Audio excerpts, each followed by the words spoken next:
All right, welcome everyone. Today's video is going to be a line review. It's made by Verivis, a Super Trout Advanced Bush Trail. I've been putting this line through everything I possibly could, rocks, logs, everything like that.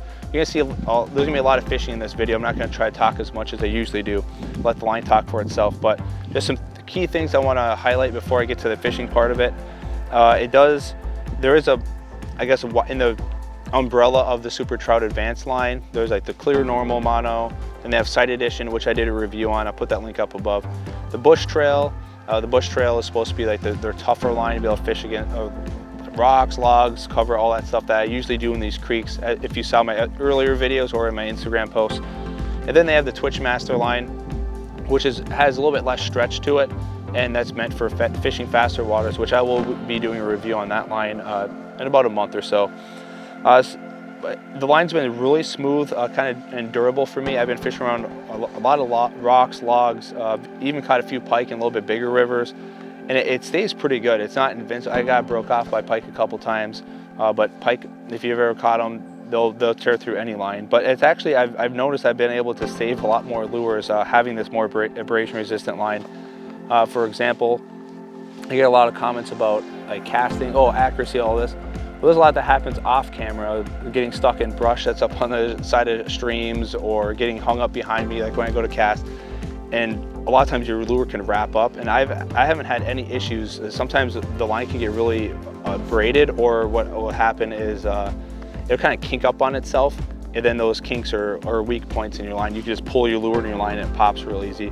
I haven't actually had that happen with this Bush Trail line, I haven't had it happen with the Sight Edition that I can remember, but definitely not with this Bush Trail. I've been trying to just get it in nasty places and try to make sure that I'm testing out that line, the knot strength, all that stuff that's gonna be important. Because once in a while you do get hung up if you're fishing heavy cover. So all that's important.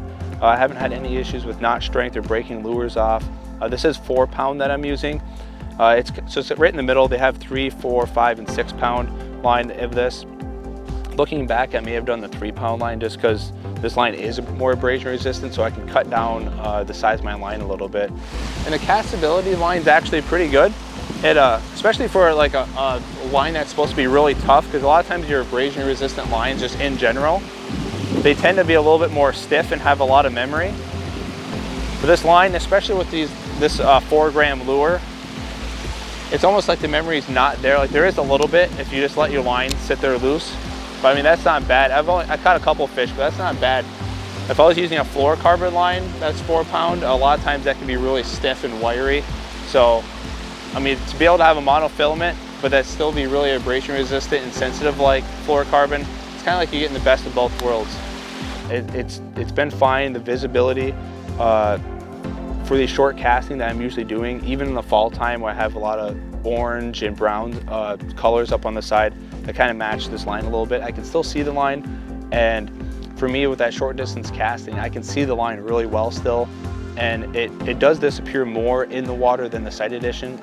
They both are less visible in water, but this version definitely is. And I can really tell the difference if I'm fishing slightly stained water. It almost disappears. But these clear creeks that I was fishing today, it does a good enough job. You can still kind of see it. But these native brook trout that I'm fishing for, they don't seem to care.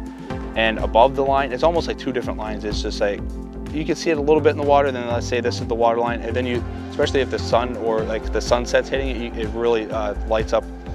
And for me, I'm able to see where my lure is tracking. I'm able to see if fish are hitting, especially if they're hitting on slack line, like if I'm ripping that bait up and down, like I've showed in that Kana 48 video. Kind of ripping up, I can see that line hit even before I feel it. And same thing with jigs too. A lot of times, or like a small weightless plastics that I'll use, I'll kind of jerk that a little bit, and sometimes they'll hit coming right at you.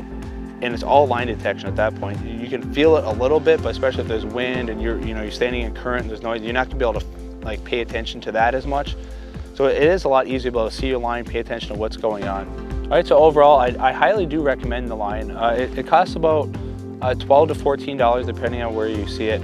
But if you watch my video, I'll put the link up above, how to save money with the expensive line. It is kind of expensive for a monofilament line, but if you do it right, it's actually pretty cheap, cheaply priced, and it actually lasts longer, I think, than using a little bit lesser mono, lesser quality mono, because you're not gonna get as many backlashes or kinks, or the line's not gonna break off as much. So if you lose, 3-4 lures with that other line, that right there more than pays for the whole spool itself. So I recommend watching that.